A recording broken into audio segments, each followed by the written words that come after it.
I was asking Sunez, like, what do you think is the a solution to the way media is going nowadays, and like I said, print is suffering.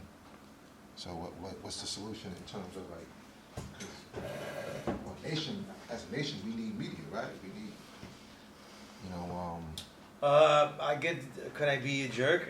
Oh man. The solution should have been that they shouldn't have stopped other media from happening. Do I get to say that now? Because when I was doing Mecca Mission, I remember people acting like I was an adversary, even when they didn't do anything that I was doing. And I spoke to them clearly, that we're doing something totally different, right? So they decided whatever they did, part of their solution will also be how they cannibalize media as well in this nation. Well, we're not going to look at that, right? How they cannibalized media and made it that they're the only paper to look at, right? So they made it that they were the only paper to look at, and there's no other types of papers, other styles of writing, no other way of disseminating builds, insights, realities, experiences of us in this nation, our interactions with the people, etc., right? They did that too. So if they don't have all of the ways to expand, if they don't have all the ways to be different and appeal to everyone, maybe that's because they spent time cannibalizing for a one-note paper. And only have one style of writing that only goes to one type of direction. And every other style, though, even if other people were doing it, though, it was unacceptable. Not only for them to do it, but letting other people do it. Now that's my big asshole response. Okay, no, and I want to ask, because I know that sounds a bit personal, right? Oh, it's totally personal. It's completely biased. Okay. It's completely biased. But I don't want to just get too far off into personal. I just want to see, like, well, how can another entity because stop another entity that is doing its own thing? You ask them. I didn't stop any entity. They did. So you ask them. People not investing it. People not knowing about it. I mean, how's their investment? People being told that it shouldn't be bought. People being told that it's not really about the nation and it's not really representing this nation. Right? My role in this, though, is that you know me, God, I've never been cutthroat with business. I just make things. As far as selling them, no, and ripping the shreds of the competition, I don't do that. I just make something that's really great. And that's what I did for a whole year with it. But what I'm saying is this. It means something relevant besides the bias, because when the newspaper, seeing that the newspaper was going to be difficult to sell, not because of mine, not because of anything else, but because newspapers don't sell print, right? As Dasun already built. They had years in advance, though, to look at online, to develop an online presence, though. And this is not something I'm faulting them for. I'm telling them that I'm saying that everything has been difficult. Everything. Right. The online work that we've tried to do has been difficult. And I think some of it, though, has to do with the culture of this nation, where they want to see things written, though, but nobody wants to write anything.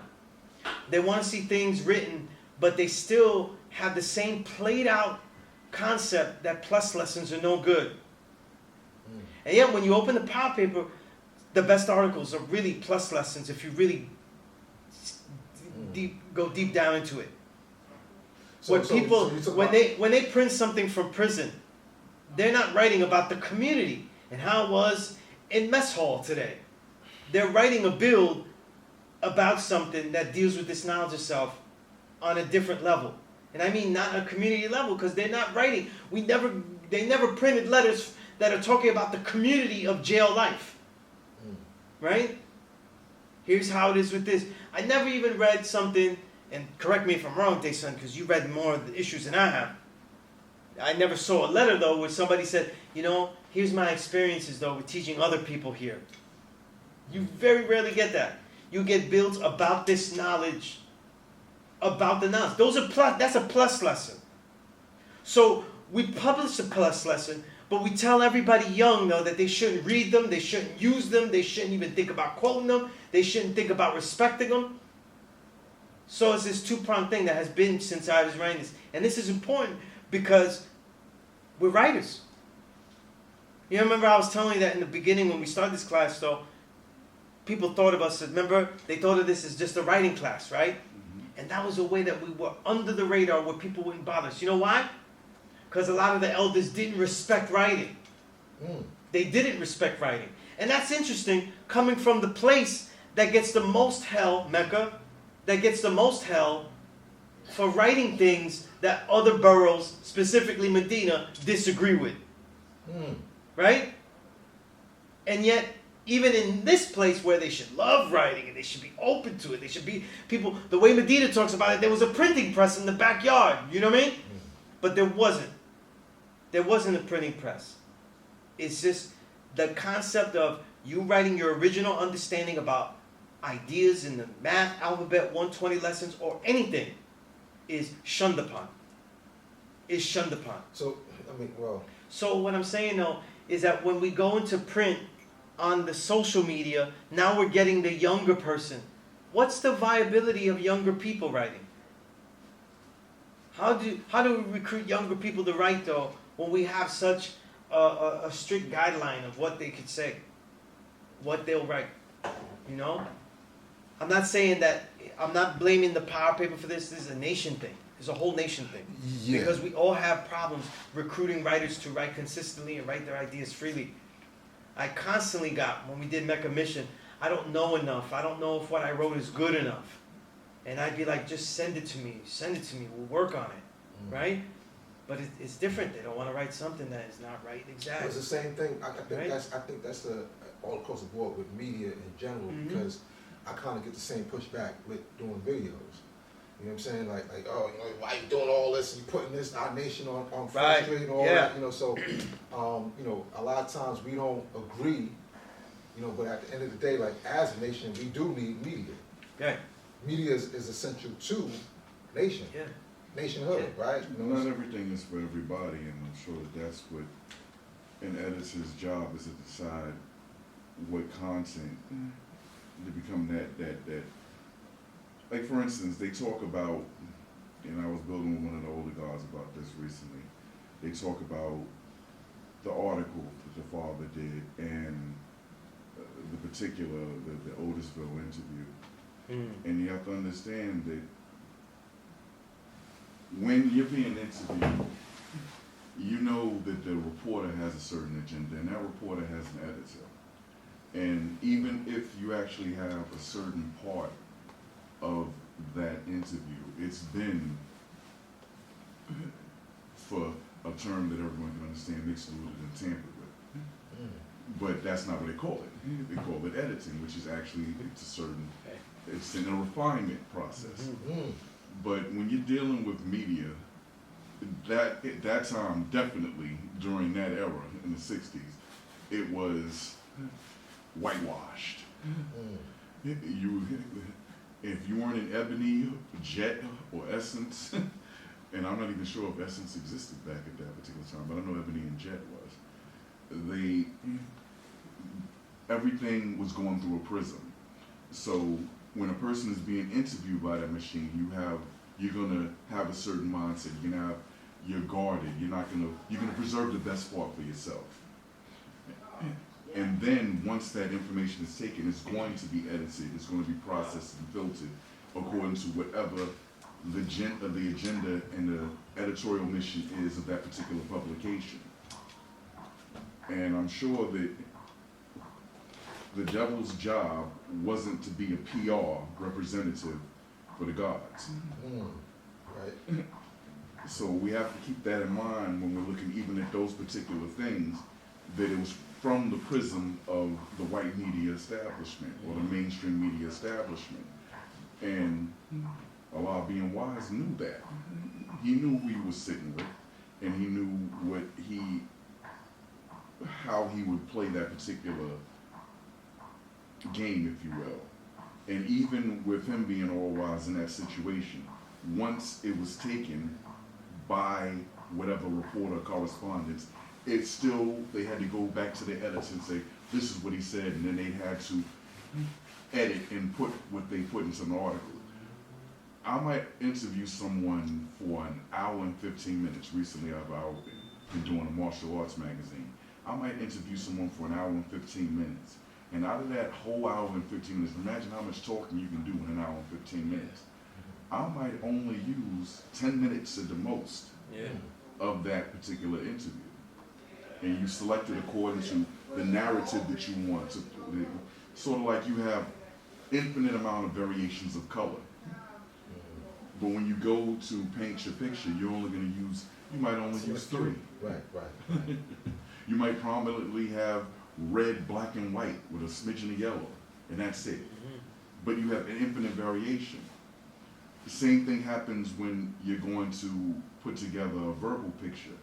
I have all of these particular quotes and anecdotes and them answering questions, and I go this whole span of their life. When I interview a person, I look at the past, present, and future. Like I do the biographical thing, find out where they are now, and then get some speculation on where they're going so that I can put a picture of that person's life together. But you're gonna look for juicy tidbits. You want an article that is this entertaining. You don't want people to sit there and snooze, because as it is, people are not attracted. Media is dying. Print media is dying. People don't read, and it's like, and articles. Back when I was writing for magazines, articles like 3,000, 2,500, 1,500. Now 500. Oh, that's too much. I saw an internet post. It was just one paragraph of text, and somebody put in the comments, "That's too much to read." It was just like a paragraph. That's too much to read. That's the state of the time. A paragraph is too much to read. Not even 250 words. It's too much to read. But yet, I used to do 3,000, 3,500, and that was and still, with an hour of interview, you're only using 10 minutes of whatever. Right. And you could write so much more, especially if you're dealing with a person's life story. What about the older magazines? You know what I mean? Like the Gay Talese stuff. Like they'd be with somebody for a whole week and write like a 30-page article. You know what I mean? Like, and that's another thing. You don't get time with people anymore. Back when I started getting into hip hop journalism, they would actually, meet the artists. You spend the day with them. Not even, sometimes even following them for a period of time. Traveling, going on tour, all kinds of stuff. And then you have a good portrait. Now you're in a room with 30 other reporters, and they bring the principal to each table, and they sit there for 10 minutes and move on to the next table. And it's a marathon session like that. They call them press junkets or something. And so, are you really going to get a feel for a person to put a pictorial together, a portrait together, a strong narrative, when all you have is you're sitting at a table with 4 other people and you've had 10 minutes to shoot questions at them? When even if you get one-on-one time, you might be the 25th person that they've spoken to that day. And you have to, in your interview, ask a question that they probably, you're trying to find things that they haven't been asked 100 million times. And more than likely, you're not going to be that successful. Because just as you're thinking of asking them a question that they've never been asked before, everybody else is And sometimes willfully. you can't. There was a great MC. He passed away, and I had a phone interview with him. And I said, I already know that album's coming out. I already know all the details of that. So I just start, and I only have like 10 minutes. And I asked him a question, a different question, something totally different. And it needs a little lead, like, it's not a quick, like, hey, do you like this? It's I had to explain it a little bit. And right when I'm getting to the question, on the phone, the actual publicist is actually interrupting and saying, wait, this isn't like the questions, and she's doing that, and it was just, it had to be the worst interview I ever did. Worst. I think some of the best interviews I've done is when they say, "Oh, nobody ever asked me that question before." I mean, that's what we're looking for, right? Yes. Yeah. You want to ask the question and no one's asking for. I've never thought about that before. Right. And when they're like, "Well, this is a good interview," Oh, you've done your research. You got to come to the interview knowing everything. Yeah. And if you know what's already out there, But that's why I'm saying, like, I'm being vicious here, right? Because I'm embedded in this whole nation media. Like, I'm part of it, you know? We're part of it, God. Like, we're not unbiased to our criticism of it. But I think that if we're going to get more people to write, my first answer is always the way I teach. I always get I get thought of differently, and I got a lot of flack in the beginning because I teach a much more freer style. You know, I let the student talk longer than they should compared to what people expect. I let them, I find out more about them though, where other elders would look at it and they're like, you don't need to know that shit. You know what I mean? Like stuff like that, you know? And I try to find out about them longer, you know? And if they have issues and they have topics and stuff, I can let them go longer. If they talk about music, if you notice, or like things that they like, I let them go a little longer with it. You know? And I think that to get writers, to get the young that want to express themselves through this media, whatever media we choose it to be, internet or anything else, we're going to have to be free enough to find out what type of media that they would like to express themselves in, how, under what condition. What type of article would they write? What type of way that they would want to express themselves? Because nobody writes an article out of obligation. They're not going to get a consistent amount. They're going to write something because they want to share something of what they found out or what they want to say. So how do we get them into the point where I really have something to say, or I don't have a forum to say stuff, and maybe this one could be it, you know? Because what's funny, we're having problems with media, and the power people, right, is not releasing the consistency of issues, and yet I'm sure that there's more people now that would like to express themselves through that medium like that than ever before. So it's about capturing it though.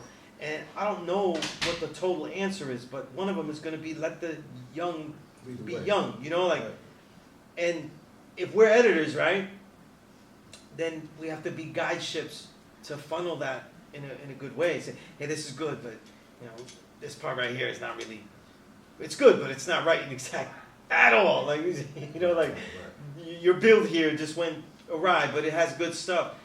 We have to find some kind of way like that, you know, because I'm not so sure that even though the mediums are being outdated, that the young don't like the mediums.